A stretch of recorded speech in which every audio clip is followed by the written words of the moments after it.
Un encuentro con su palabra, porque secase la hierba, marchitase la flor, mas la palabra de Dios permanece para siempre. Con ustedes, el doctor José Ricardo Arias Quintero.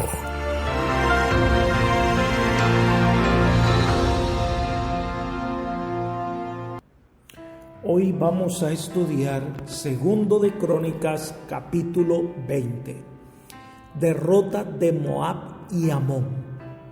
Te invito a orar. Padre nuestro que estás en los cielos, santificado sea tu nombre. Señor, te agradecemos por tu bondad y misericordia, y te pedimos especialmente que nos ayudes a entender tu palabra. Sé tú nuestro maestro y guía. Fortalece nuestra débil fe. Gracias por escucharnos, pues lo pedimos en el nombre de Jesús. Amén. Josafat era un hombre que procuraba hacer las cosas conforme a la voluntad de Dios, y en la hora de crisis hizo todo lo que todos nosotros debemos hacer: buscar la ayuda de Dios. Esto nos enseña que nosotros nos acercamos a Él con humildad y disposición de corazón a aprender más de Él. Vamos a estudiar los versículos 1 y 2. Pasadas estas cosas, aconteció que los hijos de Moab y de Amón, y con ellos otros de los amonitas, marcharon contra Josafat para atacarlo. Y fueron algunos a darle aviso a Josafat diciendo: contra ti viene una gran multitud del otro lado del mar y de Siria. Ya están en Hazezón Tamar, que es en Gadi. Algunos años después de la experiencia que tuvo Josafat con su unión con la familia de Acab y su fallido intento de pelear contra Siria, Dios le había dicho por medio del profeta que su actitud tendría consecuencias. Al parecer, Dios permite que naciones enemigas atenten contra el reino de Josafat. Recordemos por su parte que los amonitas y los moabitas son descendientes de Lot. De alguna manera son familiares lejanos de los judíos. Ellos vinieron y se establecieron para la batalla en Hazezón Tamar, ciudad de la zona del Mar Muerto. También ese sector es conocido como En-Gadi, una fuente y un pueblo en la parte central de la orilla occidental del Mar Muerto. La vertiente que emana de un risco crea un oasis con una rica vegetación. Veamos cuál fue la reacción de Josafat ante esta inminente confrontación que iba a tener con estos dos reinos. Leamos los versículos 3 al 12. Josafat tuvo miedo y humilló su rostro para consultar a Jehová e hizo pregonar ayuno a todo Judá. Se congregaron los de Judá para pedir socorro a Jehová, y también de todas las ciudades de Judá vinieron a pedir ayuda a Jehová. Entonces Josafat, puesto en pie en medio de la asamblea de Judá y de Jerusalén, en la casa de Jehová, delante del atrio nuevo, dijo: Jehová, Dios de nuestros padres, ¿no eres tú Dios en los cielos y dominas sobre todos los reinos de las naciones? ¿No está en tu mano tal fuerza y poder que no hay quien te resista? Dios nuestro, ¿no expulsaste tú a los habitantes de esta tierra delante de tu pueblo Israel y la diste a la descendencia de tu amigo Abraham para siempre? Ellos la han habitado y han edificado en ella santuario a tu nombre, diciendo: si mal viene sobre nosotros, o espada de castigo, o pestilencia, o hambre, nos presentaremos delante de esta casa y delante de ti, porque tu nombre está en esta casa. Clamaremos a ti a causa de nuestras tribulaciones, y tú nos oirás y salvarás. Ahora pues, aquí están los hijos de Amón y de Moab y los del monte Seir, a cuya tierra no quisiste que pasara Israel cuando venía de la tierra de Egipto, sino que se apartara de ellos y no la destruyera. Ahora ellos nos pagan viniendo a arrojarnos de la heredad que tú nos diste en posesión. Dios nuestro, ¿no lo juzgarás tú?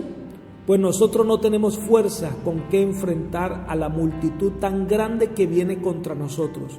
No sabemos qué hacer y a ti volvemos nuestros ojos.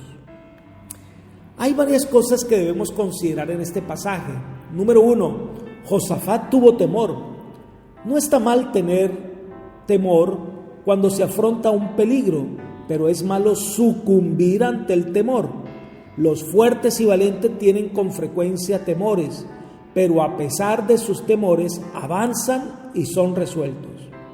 En segundo lugar, Josafat aprende la lección y ahora acude al Señor. Pone su confianza en Dios y no en los hombres ni en estrategias militares. Sabe que teniendo a Dios como aliado, nada será imposible. Elena de White comenta: Josafat era hombre de valor. Durante años había fortalecido sus ejércitos y sus ciudades. Estaba bien preparado para arrostrar casi cualquier enemigo. Sin embargo, en esta crisis no confió en los brazos carnales. No era mediante ejércitos disciplinados ni ciudades amuralladas, sino por una fe viva en el Dios de Israel. ¿Cómo podía esperar la victoria sobre estos paganos que se jactaban de poder humillar a Judá a la vista de las naciones? Libro Profetas y Reyes, página 147. Así que Josafat confió en el Señor. En tercer lugar, el rey proclama ayuno nacional para juntos buscar al Señor. Prefiere refugiarse en el Señor eterno. Pide socorro. Judá afrontaba una amenaza que hacía peligrar su misma existencia, y la nación le hizo frente congregándose y buscando unánimemente la ayuda de Dios. El pueblo de Dios, cuando afronta luchas externas, ha aprendido a unirse en oración.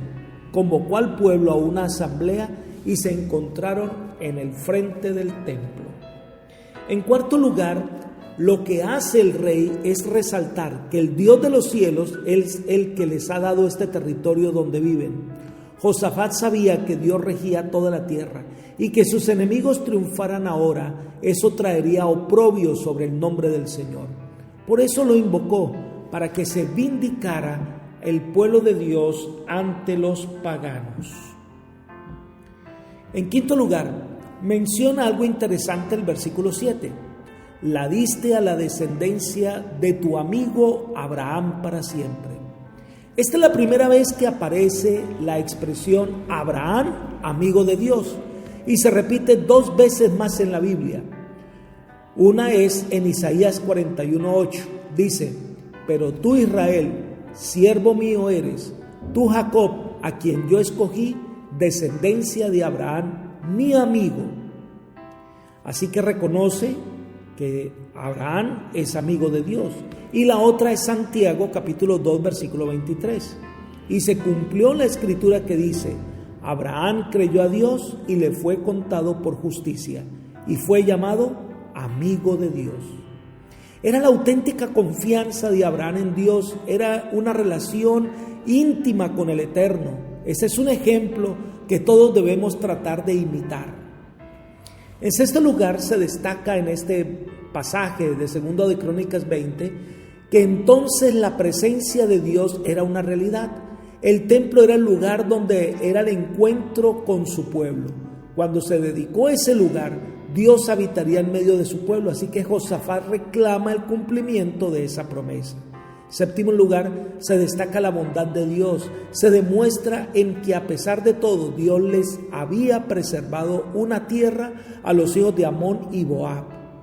En octavo lugar, Josafat se refiere a que ellos, en vez de estar agradecidos, vieran a hacer guerra contra el pueblo de Dios. Y número 9, reconoce que depende completamente de Dios. Josafat ora diciendo: pues nosotros no tenemos fuerza con que enfrentar a la multitud tan grande que viene contra nosotros. No sabemos qué hacer y a ti volvemos nuestros ojos. Lo que estaba diciendo Josafat en realidad es que somos completamente incapaces y estamos a merced de nuestros enemigos, a menos que tú, Señor, vengas en nuestra ayuda. No sabemos hacia dónde volvernos en procura de socorro, pero nos volvemos a ti. Josafat aprende que su dependencia del Señor es importante, necesaria. Reconocen que sin Dios no pueden triunfar. Entonces viene la respuesta divina, versículos 13 al 20. Todo Judá estaba en pie delante de Jehová con sus niños, sus mujeres y sus hijos. Y estaba allí Jaasiel, hijo de Zacarías, hijo de Benaía, hijo de Jehiel, hijo de Matanías, levita con los hijos de Asaf, sobre el cual vino el Espíritu de Jehová en medio de la reunión. Y dijo: oíd todo Judá, y vosotros habitantes de Jerusalén, y tú, rey Josafat, Jehová os dice así: no temáis ni os amedrentéis delante de esta multitud tan grande, porque no es vuestra la guerra, sino de Dios. Mañana descenderéis contra ellos. Mirad, ellos subirán por la cuesta de Cis, y los hallaréis junto al arroyo y antes del desierto de Jeruel. No tendréis que pelear vosotros en esta ocasión. Apostaos y quedaos quietos. Veréis cómo la salvación de Jehová vendrá sobre vosotros. Judá y Jerusalén, no temáis ni desmayéis. Salid mañana contra ellos, porque Jehová estará con vosotros. Entonces Josafat se inclinó rostro a tierra, y también todo Judá y los habitantes de Jerusalén se postraron ante Jehová para adorar a Jehová. Y se levantaron los levitas de los hijos de Coat y de los hijos de Coré para alabar con gran clamor a Jehová, el Dios de Israel. Cuando se levantaron por la mañana, salieron al desierto de Tecoa. Mientras ellos salían, Josafat, puesto en pie, dijo: oídme, Judá y habitantes de Jerusalén. Creed en Jehová vuestro Dios y estaréis seguros. Creed a sus profetas y seréis prosperados. ¿Saben? En esta ocasión Dios no se hace esperar. Dios siempre escucha la oración que viene de un corazón quebrantado, de un corazón que habla con sinceridad. Entonces, allí, en medio de la reunión, se levanta Jaasiel, y por inspiración divina responde a la oración hecha por Josafat delante de toda la asamblea. Y le dice en primer lugar: no temáis ni os amedrentéis delante de esta multitud tan grande. El Señor les dice que no debían temer. Él está con el pueblo fiel, y agrega: porque no es vuestra guerra, sino la de Dios. Dios se identificó con su pueblo. Los enemigos de Judá eran los enemigos de Dios, y de Él era la batalla que había a seguir. Así que se convierte en una batalla de fe. El pueblo que ama al Señor recibe el ataque del enemigo, y es el Señor quien asume el rol de ser el defensor de su pueblo. El que toca a su pueblo atenta contra él y va a defender a su pueblo, va a pelear por ellos. Es más, les dice que debían subir a la colina de Cis para hacer algo. No tendréis que pelear vosotros en esta ocasión. Apostaos y quedaos quietos. Veréis cómo la salvación de Jehová vendrá sobre vosotros. Se trata de una batalla de fe. Esta batalla de Jehová es de Jehová y no de Judá, cuyo enemigo luchaban en realidad contra Dios, por lo que Él, cuando intervenga, intervendrá en favor de su pueblo. La victoria será enteramente de Dios, y los habitantes de Judá serán testigos de su maravilloso poder en favor de ellos. Esta es la batalla de la fe, es esperar en el Señor, que Él intervenga, que Él haga su obra. Nuestra tarea es refugiarnos en el Señor. Entonces reciben la orden del Señor: Judá y Jerusalén, no temáis ni desmayéis. Salid mañana contra ellos, porque Jehová estará con vosotros.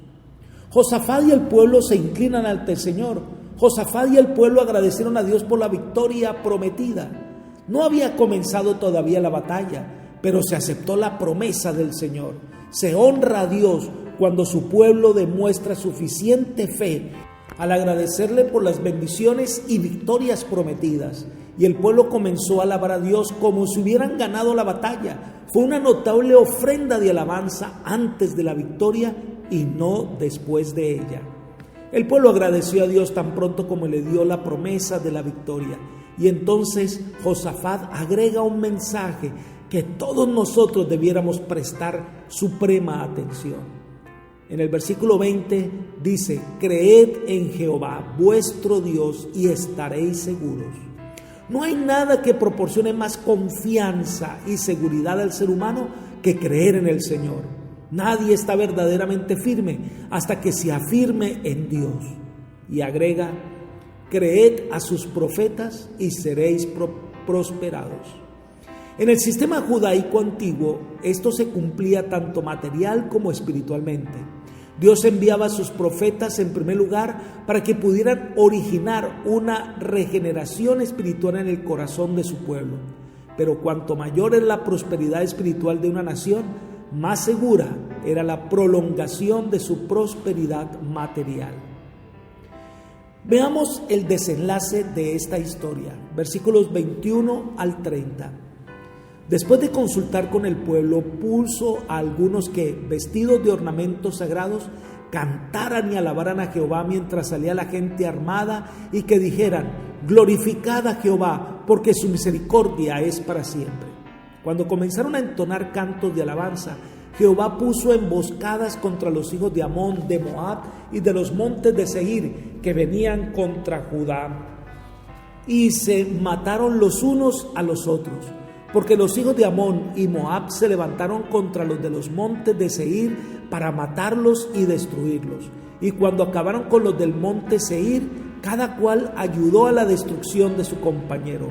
Luego que vino Judá a la torre del desierto, miraron hacia la multitud, pero solo vieron cadáveres tendidos en la tierra, pues ninguno había escapado. Josafat y su pueblo fueron a despojarlos y hallaron entre los cadáveres muchas riquezas, así vestidos como alhajas preciosas que tomaron para sí, tantos que no lo podían llevar. Estuvieron 3 días recogiendo el botín porque era abundante. Al 4.º día se juntaron en el valle de Beraca y allí bendijeron a Jehová. Por esto llamaron el nombre de aquel paraje el valle de Beraca hasta el día de hoy. Después de todos los hombres de Judá y de Jerusalén, con Josafat a la cabeza, regresaron a Jerusalén gozosos, porque Jehová les había colmado de gozo, librándolos de sus enemigos. Y entraron en Jerusalén, en la casa de Jehová, con salterios, arpas y trompetas. Cuando supieron que Jehová había peleado contra los enemigos de Israel, el terror de Dios cayó sobre todos los reinos de aquella tierra, y el reino de Josafat tuvo paz, porque su Dios le dio paz por todas partes. El ejército se alistó para salir a la batalla, pero era una batalla diferente. Se cantaba, pero no era canto de guerra, sino un canto de alabanza a Dios. Rara vez ha visto el mundo una batalla como esta. Soldados que cantaban himnos de alabanza a Dios cuando estaba por comenzar el ataque. El pueblo vivía su fe y Dios vio conveniente recompensarla. El Señor había prometido la victoria y el pueblo creyó en su promesa. La victoria fue de ellos porque la pidieron. Entonces el Señor levantó emboscadas contra ellos. En otras palabras, causó confusión entre los de Moab y Amón, y cada uno peleó contra su compañero. Se mataron entre sí. Cuando el ejército de Judá llegó al lugar de batalla, solo vieron cadáveres. Y afirma que todos estaban muertos, ninguno había escapado. Y entonces los de Judá empezaron a recoger el botín de guerra, pero eran tantos que tardaron 4 días en terminar esa tarea. Tanto fue que llamaron a ese lugar el Valle de Beraca, que significa Valle de Bendición. Josafat puso ese nombre al lugar en conmemoración de la notable liberación que Dios concedió a su pueblo al salvarlo de sus enemigos. Lo que podía haber sido un valle de muerte llegó a ser un valle de vida, y lo que podría haber sido un lugar de maldición se convirtió en un lugar de bendición. Después dice que regresaron a Jerusalén cantando, alabando al Señor, trajeron todo el botín, y una vez más se confirma que la estrategia más efectiva para vencer era confiar en el Señor. Israel, sin la protección del Eterno, no era nada. Cuando las naciones escucharon lo que había pasado, sintieron temor e hicieron las paces con Israel y no intentaron invadirla. Entendían que el Dios de Israel era más poderoso que cualquiera. La última sección de este capítulo 20 de Segundo de Crónicas se describe la parte final del reinado de Josafat y se divide en 2 partes. La primera presenta un resumen de su reinado, versículos 31 al 34. Así reinó Josafat sobre Judá. De 35 años era cuando comenzó a reinar, y reinó 25 años en Jerusalén. El nombre de su madre fue Azuba, hijo de Sili, y anduvo en el camino de Asa su padre sin apartarse de él, haciéndolo recto ante los ojos de Jehová. Con todos los lugares altos no fueron quitados, pues el pueblo aún no había enderezado su corazón al Dios de sus padres. Los demás hechos de Josafat, los primeros y los últimos, están escritos en las palabras de Jehú, hijo de Hanani, del cual se hace mención en el libro de los reyes de Israel. Josafat fue uno de los pocos reyes de Judá de quien pudo decirse que siguió el ejemplo de un buen rey. Sin embargo, en el reino septentrional de Israel, lo que conocemos como el reino del norte, los gobernantes que cronológicamente sucedieron a Jeroboam también siguieron su indigno ejemplo de apostasía. Josafat, por su parte, fue un hombre fiel. Algunos lugares altos, dice, no fueron quitados.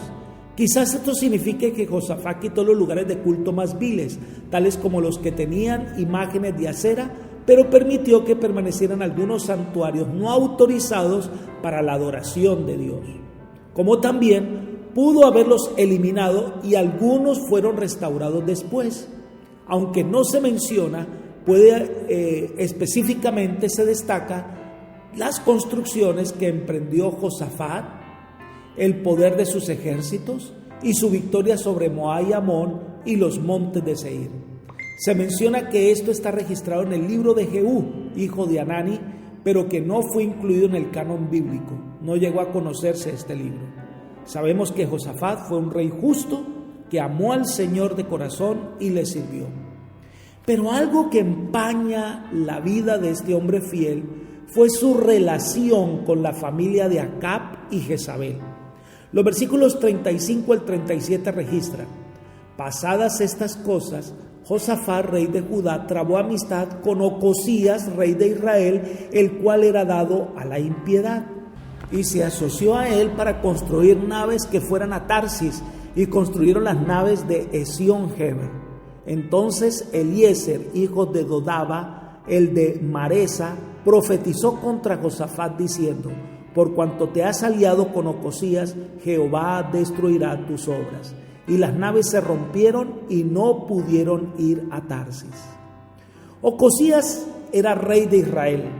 Ocosías era hijo de Acab y Jezabel, y como estaban emparentados, le pareció bien hacer una alianza con respecto a trabajar juntos en una campaña marítima en Esión-Geber, que era un puerto marítimo desde Salomón. Pero el profeta Eliezer, que se menciona solo en este pasaje, trajo el mensaje que mostraba el desagrado divino. Como resultado, el Señor destruyó los navíos en Esión-Geber donde fueron construidos.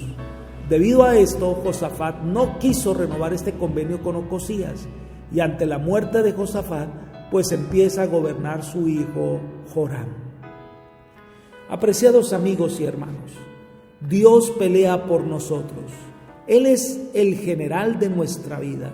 Solo espera que confiemos plenamente en Él. Nuestra tarea en la batalla de la fe consiste en permanecer al lado del Señor y dejar que Él gobierne nuestra vida. Hoy es tiempo que entregues tu vida al Señor y confíes en Él. Que el Señor hoy conduzca tu camino por sendas seguras. Es mi oración por ti. Amén.